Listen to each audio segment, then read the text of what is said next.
అందరికీ నమస్కారం అండి. నేను మీ రాధిక. కార్తీక మాసంని పురస్కరించుకొని మనము ప్రతిరోజు కూడాను కార్తీక పురాణాన్ని వింటూ ధరిస్తూ ఉన్నాము. అందులో భాగంగా ఈరోజు కార్తీక సోమవారంని పురస్కరించుకొని కార్తీక సోమవార వ్రతమును గురించి తెలుసుకుందాము. కార్తీక సోమవార వ్రతముని ఎలా ఆచరించాలి, ఆ వ్రతమును ఆచరించడం వలన కలిగేటటువంటి ఫలితాలు ఏంటివి అనేటువంటి విషయాలన్నింటినీ కూడాను వశిష్ఠుల వారు జనక మహారాజుకు వివరించారు. ఆ విషయాల గురించి ఈరోజు మనం తెలుసుకుందాము. వశిష్ఠుల వారు జనక మహారాజుతో ఇలా చెప్తూ ఉన్నారు. హే జనక మహారాజా, వినినంత మాత్రము చేతనే మనోవాక్యముల ద్వారా చేయబడిన సర్వ పాపాలను హరింపచేసి కార్తీక మహత్యాన్ని శ్రద్ధగా వినుసుమా. అందులోనూ ఈ నెలలో శివప్రీతిగా సోమవార వ్రతమును ఆచరించేవాడు తప్పనిసరిగా కైలాసాన్ని చేరుకుంటాడు. కార్తీక మాసంలో వచ్చే ఏ సోమవారము నాడైనా సరే స్నాన జపాదులను ఆచరించిన వాడు 1000 అశ్వమేధాల ఫలాన్ని పొందుతాడు. ఈ కార్తీక సోమవార వ్రత విధి 6 రకాలుగా ఉంది. అందులో 1వది ఉపవాసము. అంటే శక్తిగల వారు కార్తీక సోమవారం నాడు పగలంతా అభోజనంతో అంటే ఉపవాసంతో గడిపి సాయంకాలమున శివాభిషేకము చేసి నక్షత్ర దర్శనానంతరమున తులసీ తీర్థమును మాత్రమే సేవించాలి. అంటే ఆ రోజు ఇంకా ప్రొద్దుటి నుండి రాత్రి వరకు కూడాను ఎటువంటి ఆహారంని కూడాను స్వీకరించకుండా రాత్రి పూట శివాభిషేకము చేసి నక్షత్ర దర్శనం తర్వాత కేవలం తులసీ తీర్థం మాత్రమే స్వీకరించాలి అని చెప్తూ ఉన్నారు. దానిని ఉపవాసము అని అంటారు. ఇక 2వది ఏకభుక్తము. ఉపవాసము సాధ్యం కాని వాళ్ళు ఉదయం స్నానదాన జపానాలను యథావిధిగా చేసుకుని మధ్యాహ్నమున భోజనము చేసి రాత్రిపూట భోజనానికి బదులుగా శైవ తీర్థమో తులసీ తీర్థమో మాత్రమే తీసుకోవాలి. దానిని ఏకభుక్తము అని అంటారు. ఇక 3వది నక్తము. అంటే పగలంతా కూడాను ఉపవాసముండి రాత్రి నక్షత్ర దర్శనం తర్వాత భోజనమును గాని అల్పాహారమును గాని స్వీకరించాలి. దీనిని నక్తము అని చెప్పేసి అంటారు. ఇక 4వది అయాచితము. భోజనానికై తాము ప్రయత్నించకుండా ఎవరైనా వారికి వారుగా పిలిచి భోజనంను పెడితే మాత్రమే ఆ భోజనాన్ని స్వీకరించాలన్నమాట. దానిని అయాచితము అనేసి అంటారు. ఇక 5వది స్నానము. ఈ పై వాటికి వేటికి కూడాను నాకు వీలు కావట్లేదు, నాకు శక్తి లేదు అని అనుకునే వాళ్ళు ఎవరైతే ఉంటారో వాళ్ళు కనీసము సమంత్రక స్నాన జపాదులు చేసినప్పటికీ కూడాను ఈ సోమవార వ్రత ఫలాన్ని పొందుతారు అని చెప్తూ ఉన్నారు. ఇక 6వది తిలదానము. ఈ తిలదానము అంటే తిలము అంటే నువ్వులు అన్నమాట. నువ్వుల దానమును ఇస్తే కూడాను సోమవార వ్రత ఫలాన్ని పొందుతారు అని చెప్తూ ఉన్నారు. అంటే ఎవరైతే ఈ మంత్ర జప విధులు కానీ ఈ ఉపవాసము, అయాచితము, నక్తము, ఏకభుక్తము ఇవి ఏవి కూడాను నాకు వీలు పడటం లేదు, నాకు సాధ్యం కావడం లేదు, నాకు శక్తి లేదు అని అనుకునేటువంటి వాళ్ళు ఏం చేయాలి? కేవలము నువ్వులని అంటే ఎవరైనా బ్రాహ్మణులకి దానం ఇచ్చినా కూడాను ఈ సోమవార వ్రత ఫలాన్ని పొందవచ్చును అని చెప్తూ ఉన్నారు. ఈ పై 6 పద్ధతుల్లో దేనిని ఆచరించినా కూడాను మనకి కార్తీక సోమవార వ్రతము చేసినట్లే అవుతుంది. కానీ తెలిసుండి కూడా ఏ ఒక్కదానిని కూడాను ఆచరించని వాళ్ళు 8 యుగాల పాటు కుంభీపాక రౌరవాది నరకాల్ని పొందుతారని ఆర్షవాక్యము. ఈ వ్రతాచరణము వలన అనాథలు, స్త్రీలు కూడా విష్ణు సాయుధ్యమును పొందుతారు. కార్తీక మాసంలో వచ్చే ప్రతి సోమవారం నాడు కూడాను పగలు ఉపవసించి రాత్రి నక్షత్ర దర్శనానంతరము మాత్రమే భోజనము చేస్తూ ఆ రోజంతా కూడాను భగవద్ధ్యానంలో గడిపే వాళ్ళు తప్పనిసరిగా శివ సాయుధ్యాన్ని పొందుతారు. అంటే ఎవరైతే నక్త భోజనము చేస్తారో వాళ్ళు తప్పకుండా శివ సాయుధ్యాన్ని పొందుతారు అని చెప్తున్నారు. సోమవార వ్రతాన్ని చేసేవాళ్ళు నమక చమక సహితంగా శివాభిషేకమును చేయుట ప్రధానమని తెలుసుకోవాలి. ఈ సోమవార వ్రత ఫలాన్ని వివరించేటువంటి ఒక ఇతిహాసాన్ని నీకు వివరంగా చెప్తాను విను అంటూ వశిష్ఠుల వారు జనక మహారాజుకి ఇలా చెప్పడం ఆరంభించారు. పూర్వం ఒకానొక బ్రాహ్మణునికి నిష్ఠూరి అనే కూతురు ఉండేది. పుష్టిగాను అందంగాను అత్యంత విలాసంగాను ఉండే ఈమెకు గుణాలు మాత్రం శిష్టమైనవి అబ్బలేదు. దుష్టగుణ భూయిష్ఠయై గయ్యాళిగాను కాముకురాలుగాను చరించే ఈ నిష్ఠూరిని ఆమె గుణాల రీత్యా కర్కశ అని కూడా పిలుస్తూ ఉండేవారు. బాధ్యత ప్రకారం తండ్రి ఆ కర్కశను సౌరాష్ట్ర బ్రాహ్మణుడైన మిత్రశర్మ అనే వానికి ఇచ్చి తన చేతులు దులిపివేసుకున్నాడు. ఆ మిత్రశర్మ చదువుకున్నవాడు, సద్గుణవంతుడు, సదాచారపరుడు, సరసుడు మాత్రమే కాక సహృదయుడు కూడా కావడం వలన కర్కశ ఆడినదే ఆటగా పాడినదే పాటగా కొనసాగవచ్చింది. పైగా ఆమె ప్రతిరోజు తన భర్తను తిడుతూ కొడుతూ ఉండేది.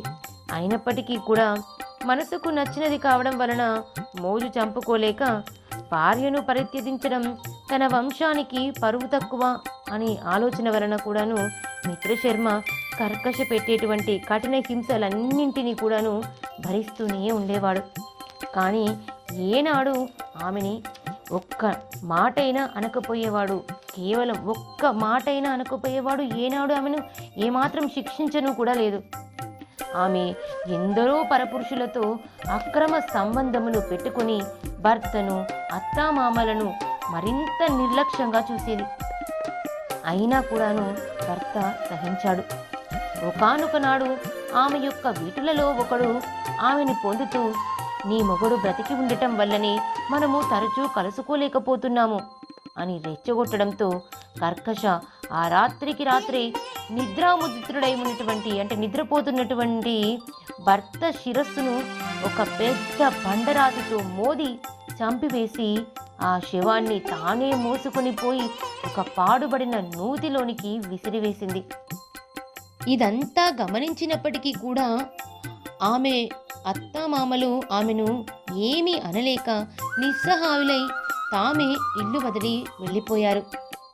ఇక ఆ తర్వాత ఆమె విటుల బలం ఎక్కువ కావడం చేత అంతటితో మరింత స్వతంత్రించినటువంటి అంటే అత్తామామలు కూడా వెళ్ళిపోయారు కదా, దాంతో ఇంకా భర్త చనిపోయాడు, ఇంకా అత్తామామలు కూడాను ఇల్లు వదిలిపెట్టి వెళ్ళిపోయారు.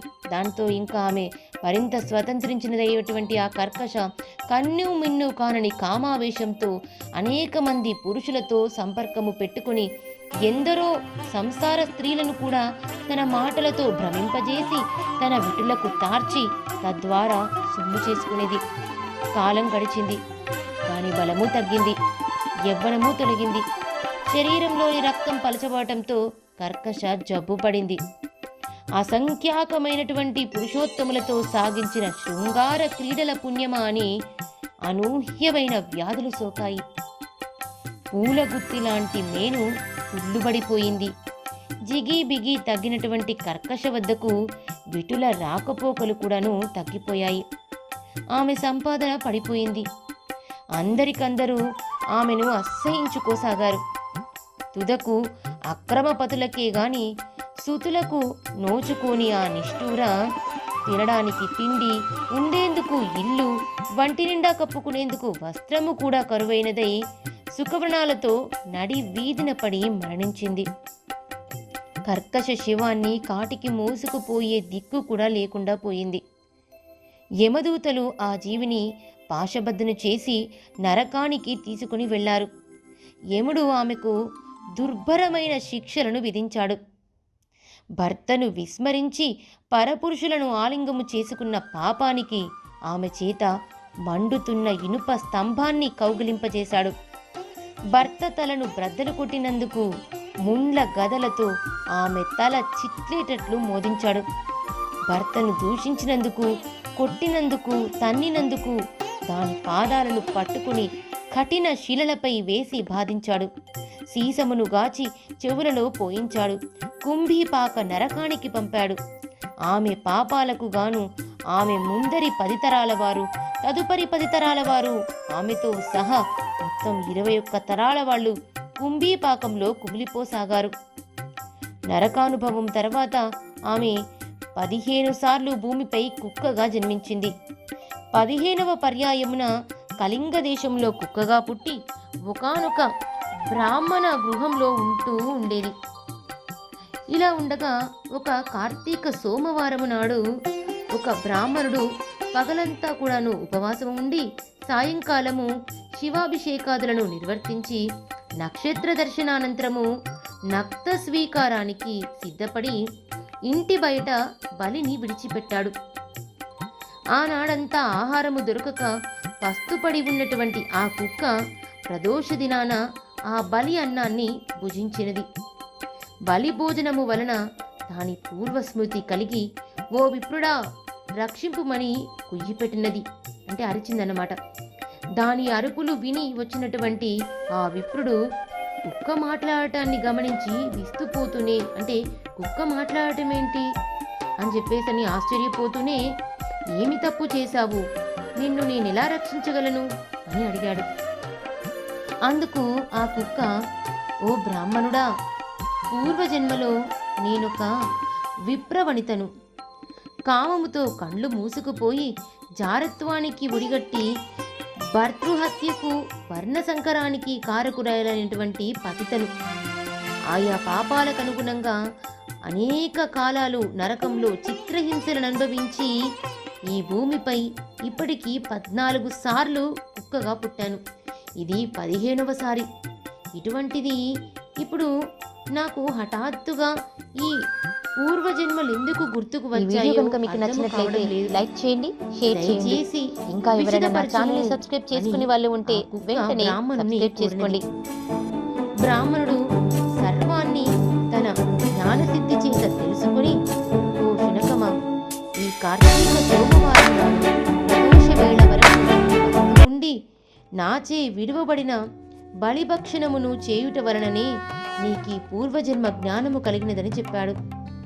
ఆపై ఆ జాగిలము, అంటే ఆ కుక్క, కరుణామయుడవైన ఓ బ్రాహ్మణుడా, నాకు మోక్షమెలా సిద్ధించును, ఆనతి నీయుమని కోరిన మీదట దయాళువైన ఆ భూసురుడు తాను చేసిన అనేకానేక కార్తీక సోమవార వ్రతాలలో ఒక సోమవారం నాటి వ్రత ఫలాన్ని ఆ కుక్కకి దారపోయగా ఆ క్షణమే, అంటే తక్షణమే ఆ కుక్క తన శునక దేహాన్ని పరిత్యజించి దివ్య స్త్రీ శరీరిణి అయి ప్రకాశమానహార వస్త్ర విభూషితయై పితృదేవతా సమన్వితయై కైలాసమునకు చేరినది.